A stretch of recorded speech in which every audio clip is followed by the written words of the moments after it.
Huge focus on Global Biofuel Alliance, which will be launched today. There's a huge focus on green hydrogen, and also there's a massive focus on energy, resource efficiency and circular economy industry coalition, and there's a focus on, to my mind, very huge focus on, the document is actually a very, very strong focus on lifestyle for environment, which is life, which the Prime Minister has initiated, and several studies have said that it can lead to 20%, and IEA study has said that it can lead to 20% reduction in greenhouse emissions. So huge focus on climate action. So let me conclude with the last question, which is the levels of participation. I think it's for every country to decide at what level they would be represented. I don't think one should overly read meanings into it. What I think is important, position which that country has taken, how much that country has contributed to the deliberations and the outcomes. And I would say here that, all the G20 members, and since the question was asked specifically about China, I would say China as well, that China was very supportive of the various outcomes, and it is only because the members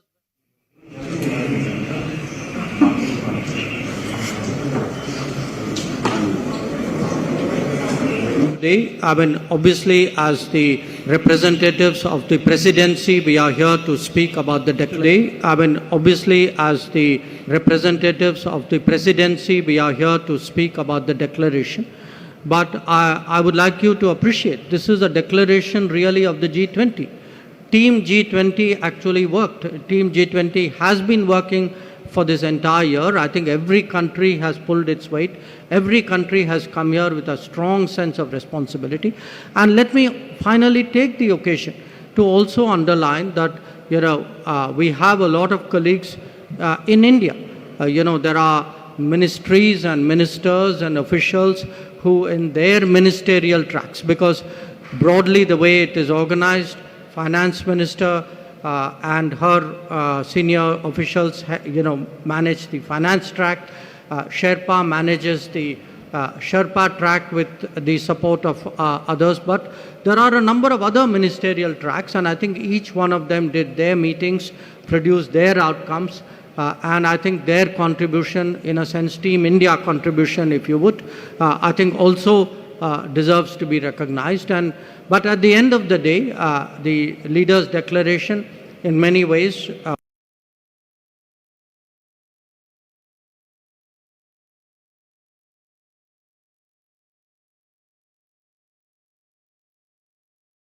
there are a lot of ideas which came from him personally. Sherpa just mentioned life as an example, and I would say, and Biofuel Alliance is another one, and yes, the green hydrogen as well. So the point is, this has been led by the Prime Minister. Chief Negotiator G20, also to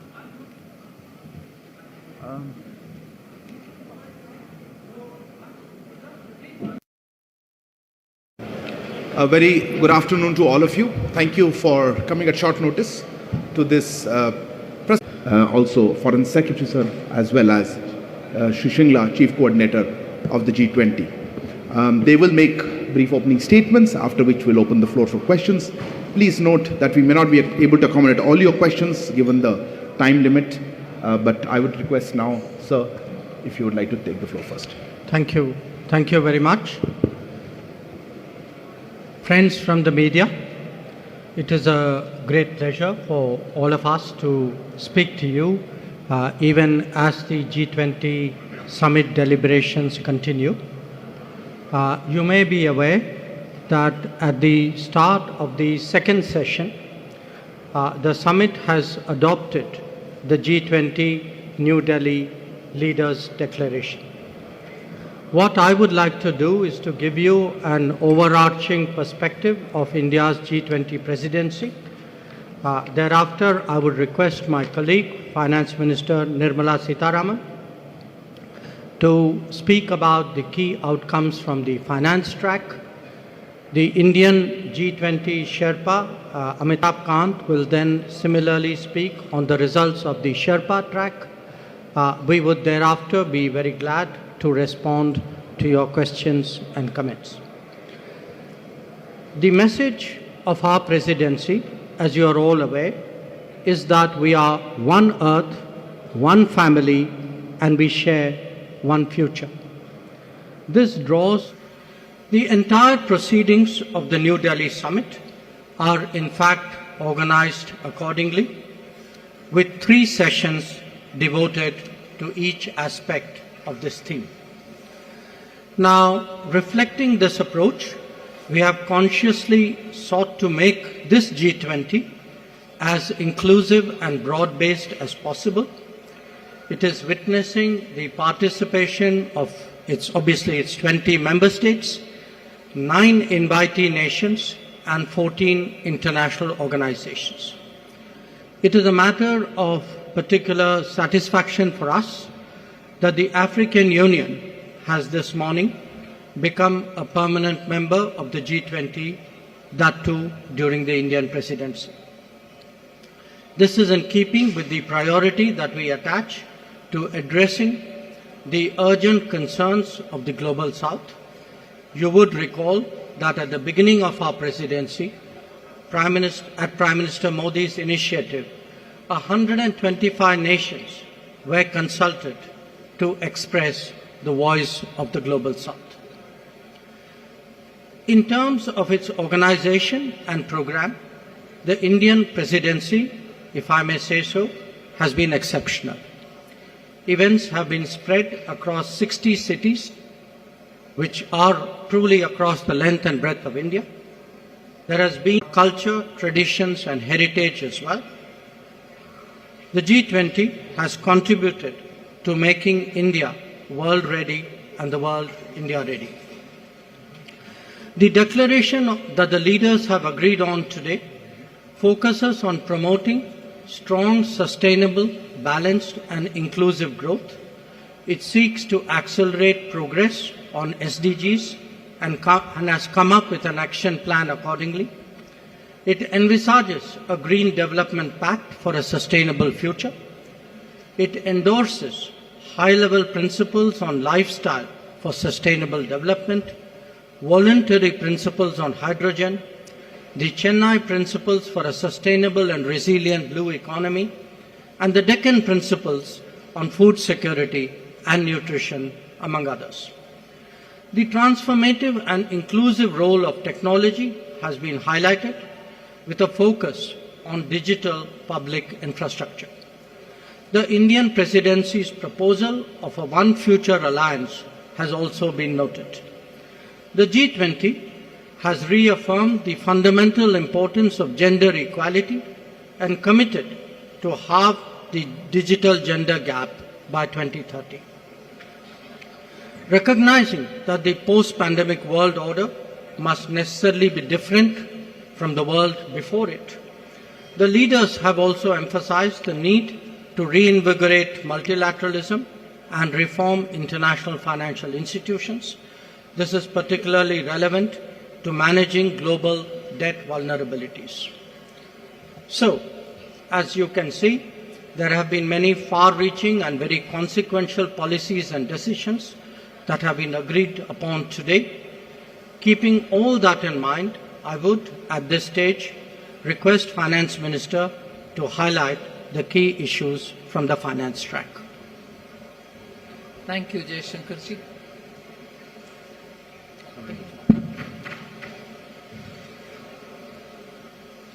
As was said by the External Affairs Minister, under the guidance of Honourable Prime Minister, we are in a position to adopt, through the finance track, people-centric, action-oriented and far-sighted approach, and as a result of which several outcomes of the finance track will certainly reflect these objectives with which we started the negotiations.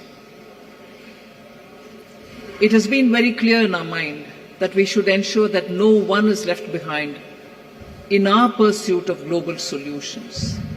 So we have endeavored to support countries, especially those from the global south, to be an integral part of the global decision-making process. The G20, as you all know, is a very diverse group. Each country is at different milestones of economic development, and their trajectory is also very different in achieving their developmental goals. So through well-curated debates and careful assimilation of all the perspectives, the Indian presidency has crafted solutions that resonate with each member, offering a shared path forward for all. Many action-oriented outcomes of this presidency contain comprehensive strategies that cater to the unique needs and aspirations of all developing nations. We assumed the presidency at a challenging time of geopolitical tension. The Indian presidency has worked to ensure presidency. I am left with gratitude and satisfaction. I can confidently state that the Indian G20 presidency has walked the talk. Now, let me share with you just some of the key achievements of the Indian presidency, the finance track. First one is the outcomes which are focused on strengthening the MDBs to address shared global challenges of the 21st century. So under this strengthening MDBs, there are 4 key highlights that I'd like to bring to your notice. The first one is agreement on the need for a better, bigger, and more effective MDBs. It is so necessary to have better, bigger, and more effective MDBs because the developmental demands from all across the globe is so high, these institutions will have to be countries in the decision making. The second under the MDBs, strengthening of MDBs, is the G20 Independent Expert Group on strengthening MDBs, and this was established and it has submitted its volume 1. The first report, their report consists of 2 volumes. The first volume has already been submitted. The report recommends a triple agenda that dovetails with the call for the bigger, better, and more effective MDBs. The third point in strengthening MDBs is the agreement to collectively work towards boosting World Bank's financing capacity. Here the options will be explored that will deliver a powerful boost to the IBRD headroom to support low-income and middle-income countries. And the fourth, endorsement for the G20 roadmap for implementation of the recommendations, enabling MDBs to use their existing resources effectively. The roadmap estimates, this is going to be of interest for the media, the roadmap estimates that implementation of the CAF and the measures thereby will potentially yield additional lending headroom of approximately $200 billion over the next decade.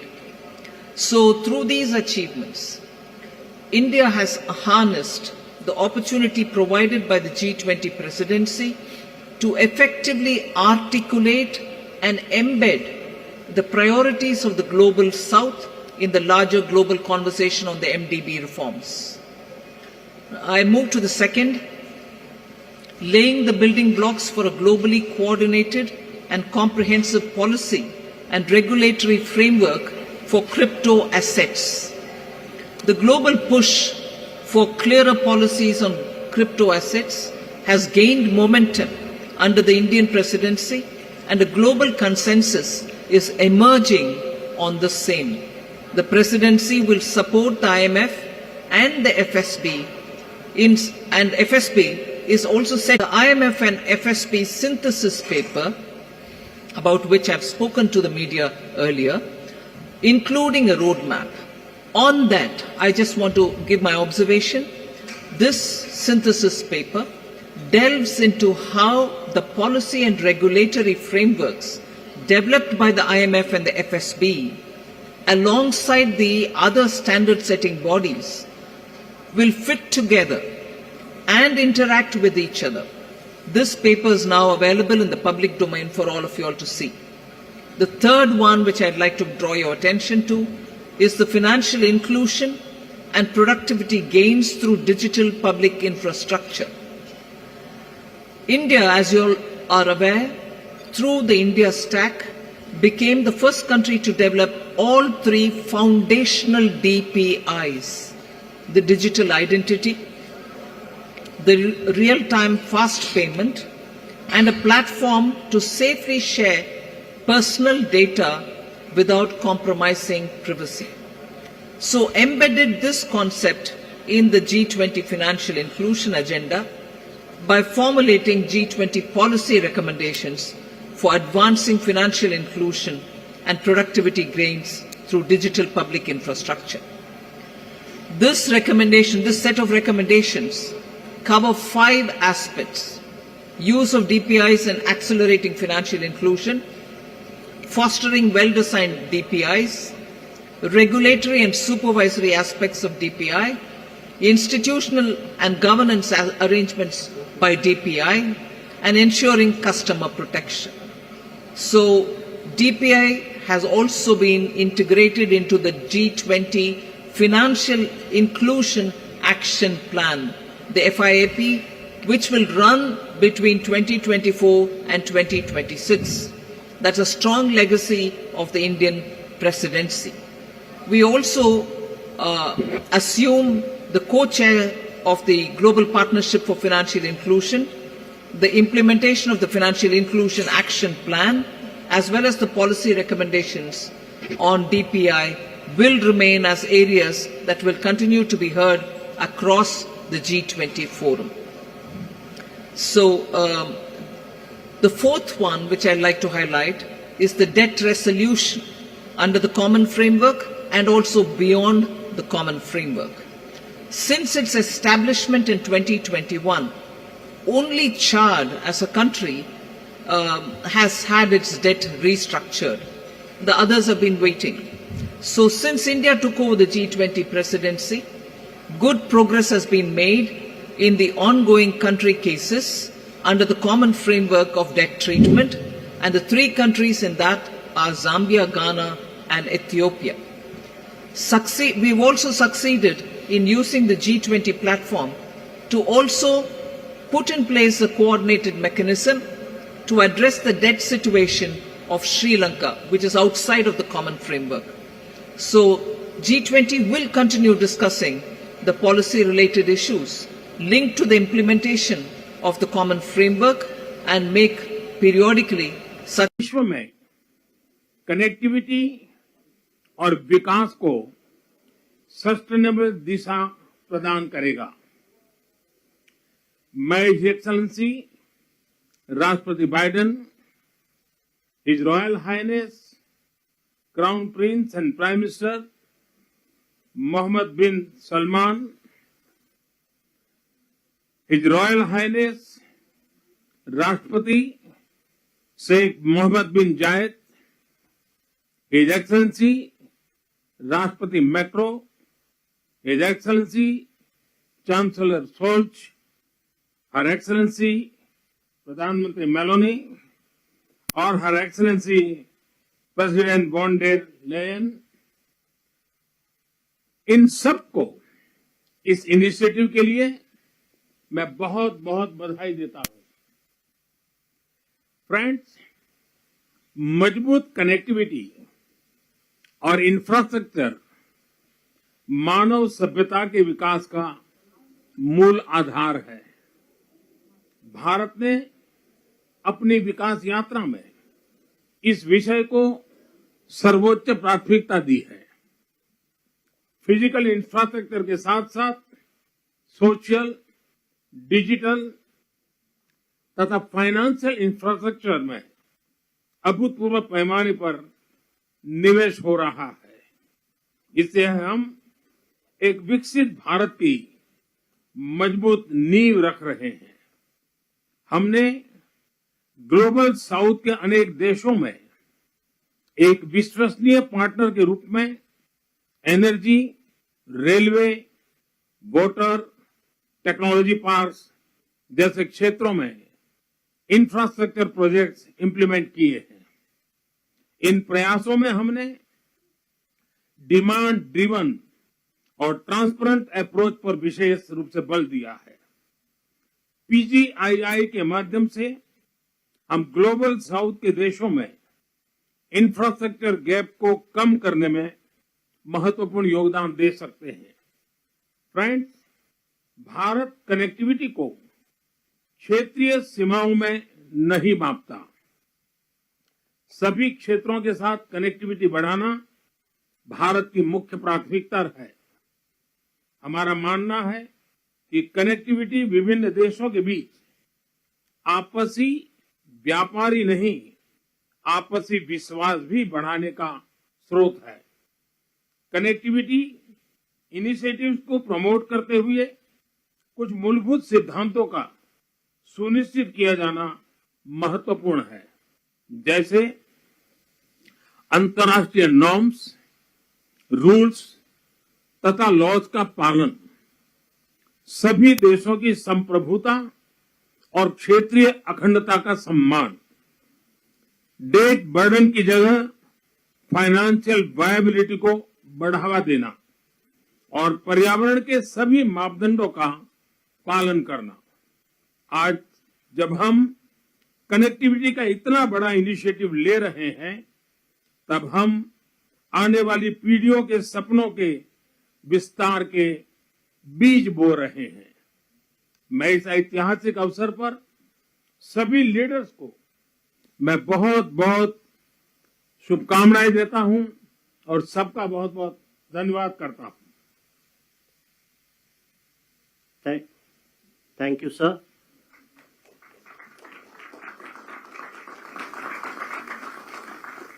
India and the United States of America co-chair this initiative, and now, as the co-chair, I invite the President of the United States for his remarks.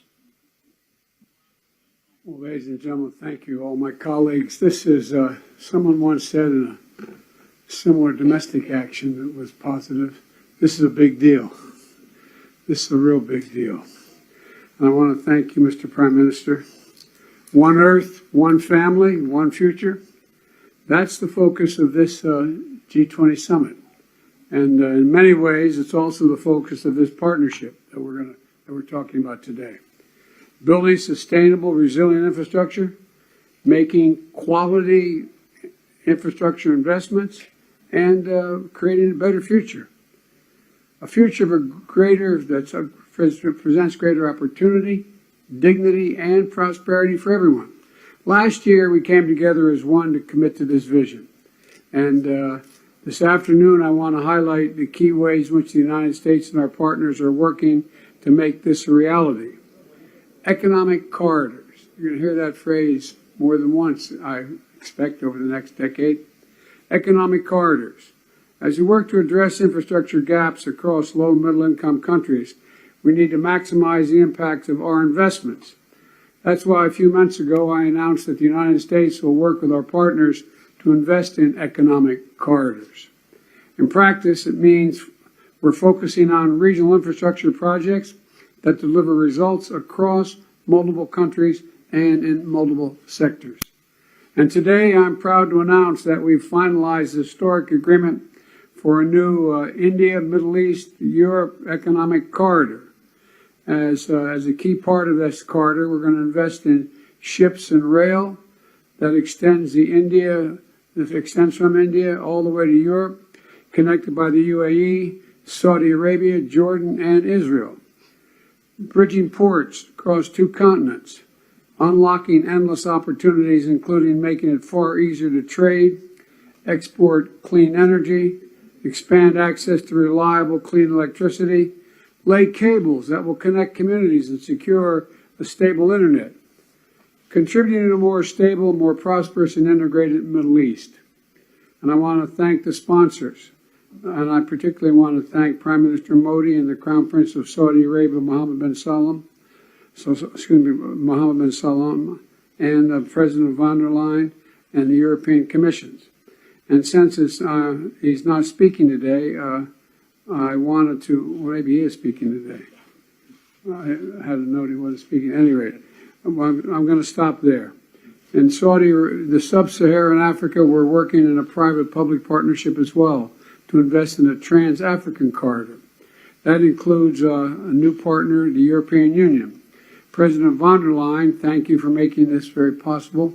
Together, as part of this corridor, we're going to invest in a new rail line that will extend from the western port in Angola to the DRC, to Zambia, and ultimately the Indian Ocean. It's a project that's about far